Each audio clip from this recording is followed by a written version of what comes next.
Good morning Bharat, AB star news देख रहे हैं आप और मैं हूं आपके साथ पल्लवी तिवारी। सबसे पहले हम आपको बताएंगे सुबह सुबह की ताजा सुर्खियों के बारे में संक्षेप में, उसके बाद बताएंगे सारी खबरों के बारे में विस्तार से। सबसे पहले आपको बता दें कि जम्मू कश्मीर के श्रीनगर के शोपिया के रावलपोरा में जारी मुठभेड़ में एक आतंकी को ढेर किया गया है। साथ ही साथ आपको बता दें कि कोरोना ने फिर से रफ्तार पकड़ ली है। भारत को पीछे कर ब्राजील पहुंचा पहले स्थान पर। वहीं इटली में भी कोरोना के केसेस ज्यादातर बढ़ रहे हैं। साथ ही साथ आपको बता दें कि महाराष्ट्र में उद्धव सरकार ने चेतावनी दी है कि अगर सावधानियों का पालन नहीं किया जाएगा, कोरोना गाइडलाइंस का पालन नहीं किया जाएगा तो हम लॉकडाउन लगाने को मजबूर हो जाएंगे। साथ ही आपको बता दें कि आज भाजपा की बैठक है जिसमें बंगाल सहित 5 राज्यों के उम्मीदवारों के नाम घोषित किए जा सकते हैं। आइए जानते हैं ताजा सुर्खियों के बारे में विस्तार से। सबसे पहले आपको बताते हैं शोपिया के रावलपोरा में जारी मुठभेड़ में एक आतंकी को मार गिराया गया है। जैश का डिविजनल कमांडर सज्जाद अफगानी को सुरक्षा बलों ने घेर लिया है। शोपिया के रावलपोरा में शनिवार रात को मुठभेड़ के बाद आतंकियों को घेर उनके भागने के सभी रास्ते बंद कर दिए गए हैं। देर रात गए एक आतंकियों को सरेंडर करने के प्रयास जारी थे। वहीं दावा किया जा रहा था कि घेराबंदी में जैश ए मोहम्मद का असानी डिविजनल कमांडर विलायत उर्फ सज्जाद अफगानी भी है। इसी बीच यानी कि रविवार सुबह सुरक्षा बलों को एक आतंकवादी को ढेर करने में सफलता हासिल हुई है। वहीं आपको बता दें कि अभी भी मुठभेड़ जारी है। अफवाहें फैलाने की आशंका से निपटने के लिए प्रशासन ने शोपिया में मोबाइल इंटरनेट सेवा पर भी अगले आदेश तक रोक लगा दी गई है। जानकारी के अनुसार रावलपोरा में गत शनिवार दोपहर बाद स्वचालित हथियारों से लैस आतंकियों का दल देखा था।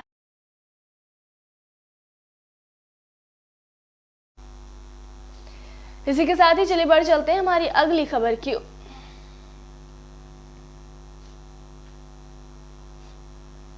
कोरोना वायरस एक बार फिर से अपने चरम की ओर बढ़ने लगा है। पिछले साल यही वक्त था जब होली के पहले कोरोना ने हम सब की जिंदगी में दस्तक दी थी। एक बार फिर से इसी वक्त पे कोरोना चरम पर जाने लगा है।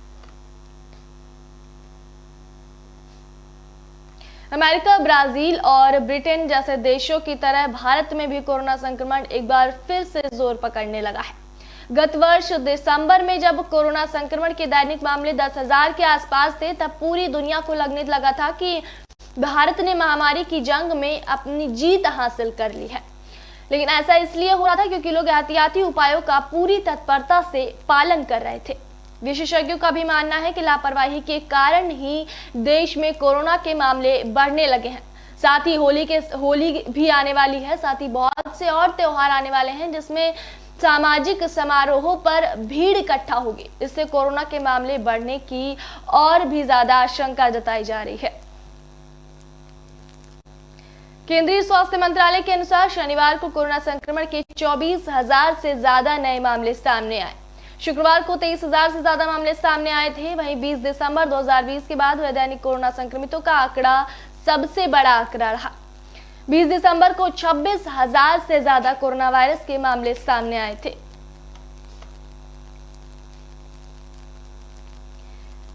इसी के साथ ही चलिए बढ़ चलते हैं हमारी अगली खबर की ओर।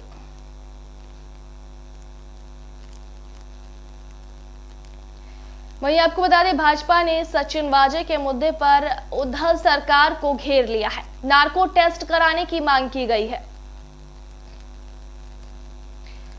आपको बता दें मुकेश अंबानी के घर के बाहर मिली कार वाले मामले ने तूल पकड़ लिया, जिसमें सचिन वाजे को गिरफ्तार कर लिया गया था। उसके बाद भाजपा ने उद्धव सरकार को घेरा है और नार्को टेस्ट कराने की मांग की है।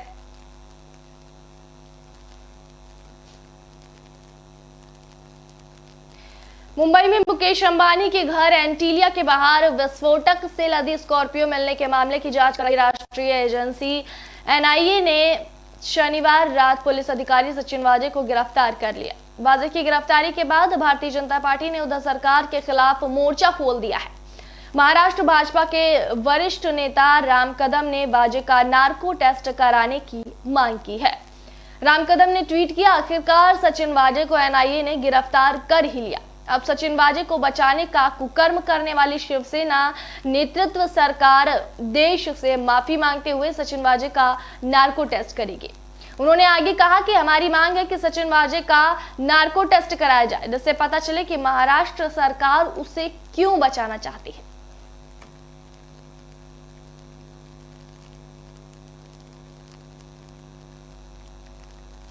साथ ही साथ राम कदम ने कहा कि ऐसे कौन से नाम हैं जिनको महाराष्ट्र सरकार बचाना चाहती है।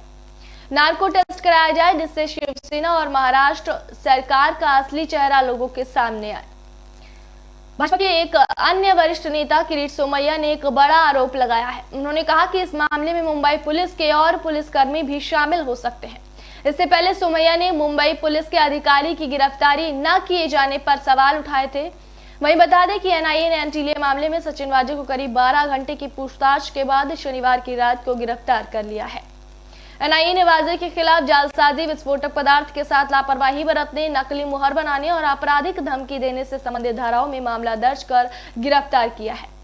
इससे सचिन वाजे की ओर से ठाणे की कोर्ट में अंतरिम जमानत के लिए याचिका दाखिल की थी, लेकिन कोर्ट ने जमानत याचिका खारिज कर दी थी।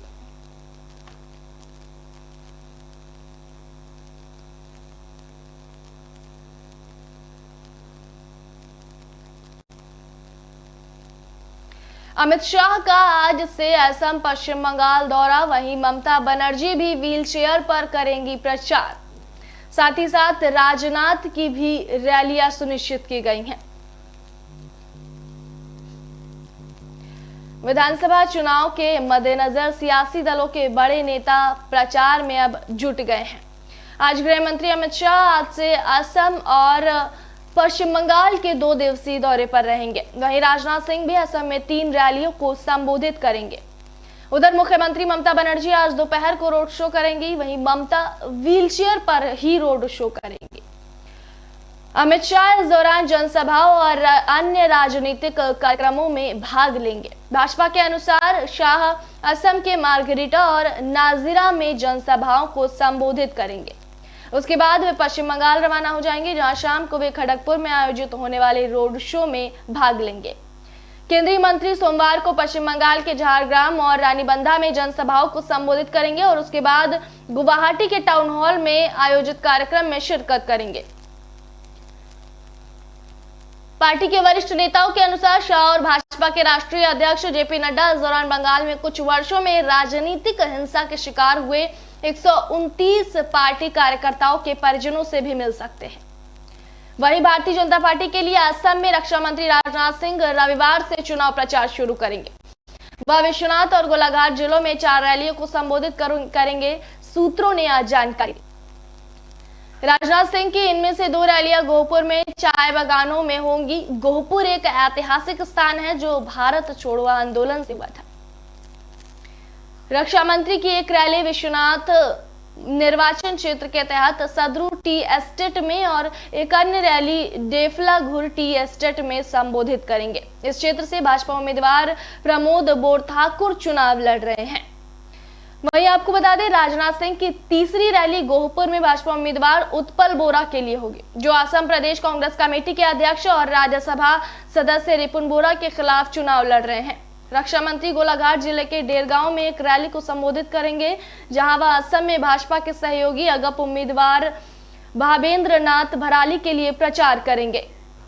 वहीं टीएमसी सुप्रीमो और बंगाल की मुख्यमंत्री ममता बनर्जी आज कोलकाता में गांधी मूर्ति से हाजरा तक व्हीलचेयर पर रोड शो करेंगे।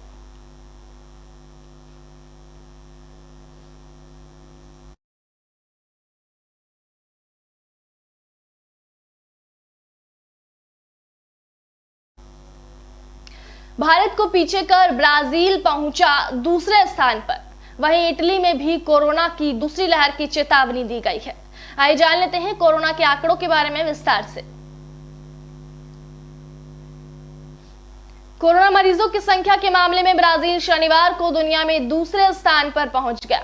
लातिन अमेरिकी देश में शुक्रवार को 85,663 नए मामले सामने आए। इसके साथ ही ब्राजील में कुल मरीजों की संख्या 1,13,63,389 हो गई। इस दौरान 2216 लोगों की मौत हुई और ब्राजील में मौतों का आंकड़ा 2,75,105 पर पहुंच गया। इससे पहले भारत दूसरे पायदान पर था, वहीं भारत को पिछाड़ कर अब ब्राजील दूसरे पायदान पर पहुंच गया है। देश में कुल मामले 1,13,08,846 है। अमेरिका अभी 2.93 करोड़ मामलों के साथ पहले स्थान पर है। वहीं इटली में भी कोरोना की दूसरी लहर की चेतावनी दे दी गई है। प्रधानमंत्री मारियो द्रागी ने कोरोना वायरस को लेकर नई लहर की चेतावनी देते हुए बताया कि इटली के अधिकांश हिस्सों में दुकानें, रेस्टोरेंट और स्कूल सोमवार को बंद कर दिए जाएंगे। वहीं बताया गया कि ईस्टर को देखते हुए 3 से 5 अप्रैल को 3 दिनों के लिए पूरी तरह से लॉकडाउन लगा दिया जाएगा। विश्व में जहां कोरोना संक्रमितों का आंकड़ा 11.97 करोड़ को पार कर चुका है, वहीं अब तक 26.53 से ज्यादा लोग जान गंवा चुके हैं। इसी बीच दुनिया का सर्वाधिक कोरोना प्रभावित देश अमेरिका साल के अंत तक आवश्यकता से अधिक मात्रा में टीके की खरीद की योजना बना रहा है। राष्ट्रपति जो बाइडेन ने जॉनसन एंड जॉनसन के टीकों की 10 करोड़ खुराक खरीदने के निर्देश दिए हैं। टीका खरीद के इस आदेश से पहले ही अमेरिका के पास मध्य मई तक इतनी खुराक उपलब्ध होगी कि वह प्रत्येक वयस्क का टीकाकरण कर सके। इसी तरह जुलाई के अंत तक इस देश के पास 40 करोड़ लोगों के लिए खुराक उपलब्ध होंगी। देश में 20 करोड़ और लोगों को कोविड-19 टीके की खुराक दिए जाने के लिए पर्याप्त आदेश दिए जा चुके हैं। वहीं आपको बता दें कि जॉनसन एंड जॉनसन के नए टीके की खेप जून के बाद मिलने की उम्मीद है, जिनके जरिए और 10 करोड़ अतिरिक्त लोगों का टीकाकरण किया जा सकेगा। व्हाइट हाउस की प्रेस सचिव जेन साकी ने बताया, हम पूरी तरह तैयार रहना चाहते हैं।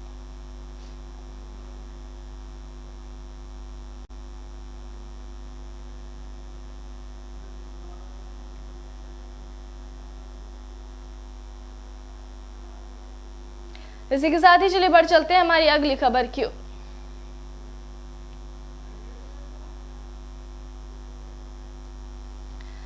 होली और कुंभ के लिए अगर आप कहीं जाना चाहते हैं, तो अगर स्पेशल ट्रेन के जरिए जाना चाहते हैं, तो सरकार ने आपकी राह को आसान कर दिया है। इसके लिए सरकार ने स्पेशल ट्रेनें चलाने का निर्णय लिया है।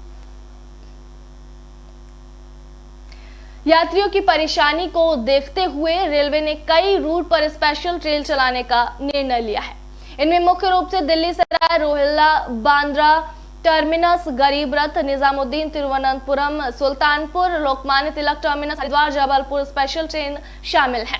इन ट्रेनों के चलने से होली के दौरान भी यात्रियों की राह आसान होगी। साथ ही साथ जो कुंभ के लिए जाना चाहते हैं, उनकी राह भी आसान होगी। हरिद्वार के लिए चलने वाली ट्रेन से कुंभ के दौरान भी यात्रियों की राह आसान हो जाएगी। वहीं आपको बता दें, ट्रेन संख्या 02215 या 02216 बांद्रा टर्मिनस दिल्ली सराय रोहिल्ला के बीच सप्ताह में 4 दिन चलेगी। बांद्रा से यह ट्रेन सराय रोहिल्ला के लिए 23 मार्च से चलेगी। सराय रोहिल्ला बांद्रा के लिए 22 मार्च से यह ट्रेन प्रत्येक सोमवार, मंगलवार, बृहस्पतिवार और शनिवार को सुबह 8:55 पर चलेगी। मार्ग में यह ट्रेन बोरीवली, सूरत, भरूच, बड़ोदरा, अहमदाबाद, गांधीनगर, कैपिटल, पालनपुर, आबू रोड, फालना, अजमेर, जयपुर, अलवर, रेवाड़ी, गुरुग्राम और दिल्ली छावनी स्टेशनों पर दोनों दिशाओं में ठहरेगी। इसके अलावा एक ट्रेन और है जिसका नंबर है 06001 तिरुवनंतपुरम सेंट्रल निजामुद्दीन तिरुवनंतपुरम के बीच चलेगी। साथ ही साथ आपको बता दें, लोकमान्य तिलक टर्मिनस सुल्तानपुर लोकमान्य टर्मिनस के बीच चलेगी। तो अगर आप होली पर अपने घर जाना चाहते हैं या कुंभ के मेले के लिए जाना चाहते हैं, तो सरकार ने आपको स्पेशल ट्रेन की सुविधा उपलब्ध करा दी है।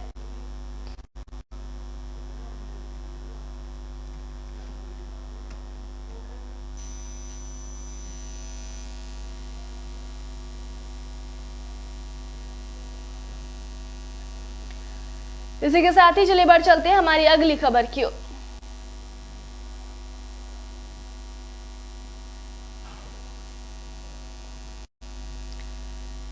वहीं आपको बता दें, नंदीग्राम में टिकैत के निशाने पर है शुभेंदु अधिकारी। ममता का नाम लिए बिना मजबूत उम्मीदवार को वोट की अपील।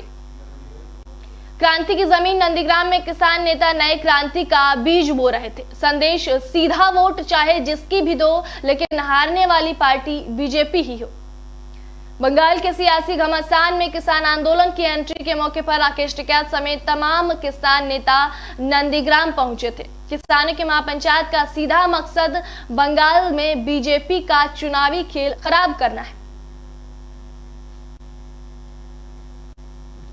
शुभेंदु और ममता की चुनावी जंग ने फिर नंदीग्राम को सुर्खियों में ला दिया है। बंगाल की लड़ाई के सबसे बड़े मोर्चे पर किसान उतर आए हैं। नंदीग्राम में किसानों ने कृषि कानूनों का मुद्दा उठाया, सरकार पर उद्योगपतियों के हित में दबाव बनाने के आरोप लगाए। महंगाई, पेट्रोल डीजल की कीमतों पर सरकार को घेरा, न्यूनतम समर्थन मूल्य पर सरकार को घेरा। किसान नेताओं ने बेरोजगारी का मुद्दा उठाया, आरोप लगाए कि सरकार ज्यादा प्रचार करती है और काम कम करती है। भारतीय किसान यूनियन के नेता राकेश टिकैत समेत तमाम किसान नेता नंदीग्राम पहुंचे थे। किसानों की महापंचायत का सीधा मकसद बंगाल में बीजेपी का चुनावी खेल खराब करना है। राकेश टिकैत मंच पर पहुंचे तो टीएमसी का नारा खेला होबे को दोहरा दिया। टिकैत ने कहा कि बीजेपी जीती तो ना जाने किसके किसके साथ खेल करेगी, बंगाल में न जाने क्या होगा। राकेश टिकैत ने ममता बनर्जी का नाम तो नहीं लिया, लेकिन शुभेंदु अधिकारी और बीजेपी को आड़े हाथों लिया।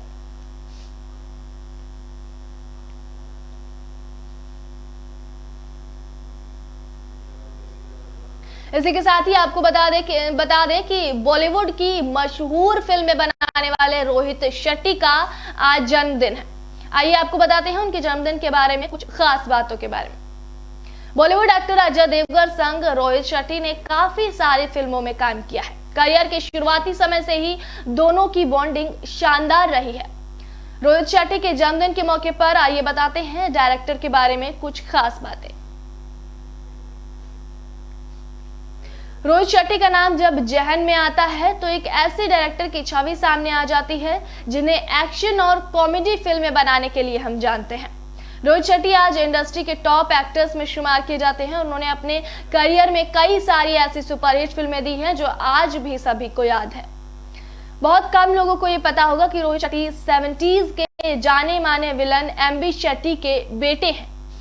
बॉलीवुड एक्टर अजय देवगन संग रोहित शेट्टी ने काफी सारी फिल्मों में काम किया है। करियर के शुरुआती समय से ही दोनों की बॉन्डिंग शानदार रही है। रोहित के जन्मदिन के मौके पर आइए बताते हैं डायरेक्टर के बारे में कुछ खास बातें। रोहित शेट्टी का जन्म 14 मार्च 1973 को मुंबई में हुआ था।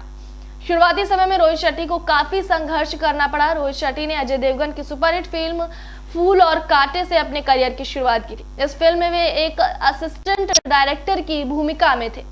अजय देवगन की कुछ अन्य फिल्मों में असिस्टेंट डायरेक्टर के रूप में काम करने के बाद अजय देवगन के ही साथ उन्होंने अपनी पहली फिल्म बनाई। फिल्म का नाम था जमीन। मगर एक्शन के उस्ताद के करियर में जब कॉमेडी का तड़का लगा तो सब कुछ बदल गया। रोहित शेट्टी एक के बाद एक सफलता की सीढ़ियां चढ़ते गए। वही साल 2006 में multi starrer comedy film Golmaal superhit रही और इसके बाद रोहित शेट्टी की किस्मत चमक गई। इसके बाद Sunday, Golmaal returns, all the best और गोलमाल 3 जैसी फिल्मों से रोहित शेट्टी कॉमेडी फिल्मों के सबसे सफल डायरेक्टर बन गए। इत्तेफाक ये कि इनमें से सभी फिल्मों में उन्होंने अजय देवगन को कास्ट किया। फिर साल 2011 में अजय देवगन के साथ ही रोहित शेट्टी का नया एक्सपेरिमेंट देखने को मिला जो सुपर डुपर हिट रहा। सिंघम फिल्म में अजय देवगन एक कॉप के रोल में नजर आए और दर्शकों के दिलों में छा गए। ये फिल्म रोहित शेट्टी के करियर की सबसे सक्सेसफुल एक्शन फिल्म मानी जाती है। वही अगर बात करें अजय देवगन के करियर के लिए भी ये फिल्म टर्निंग पॉइंट साबित हुई थी। इस फिल्म के जरिए लंबे वक्त बाद लोगों ने अजय देवगन को एक्शन अवतार में देखा और खूब पसंद भी किया।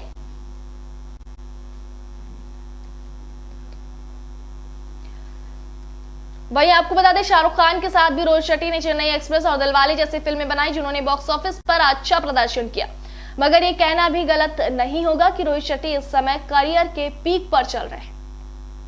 सिंघम तो उनके साथ हमेशा से रही है। सिम्बा की भी एंट्री हो चुकी है। अब बारी है सूर्यवंशी की, जो कोरोना की वजह से 2020 में रिलीज नहीं हो पाई थी। साल 2021 में फैंस बड़ी बेसब्री से इस फिल्म का इंतजार कर रहे हैं। फिल्म में सिंघम, सिम्बा और सूर्यवंशी यानी अजय देवगन, रणवीर सिंह और अक्षय कुमार का भौकाल एक साथ नजर आएगा। माना जा रहा है कि ये फिल्म 30 अप्रैल 2021 को रिलीज कर दी जाएगी। आज की गुड मॉर्निंग भारत में आपके लिए इतना ही। फिलहाल देखते रहिए एबी स्टार न्यूज। नमस्कार।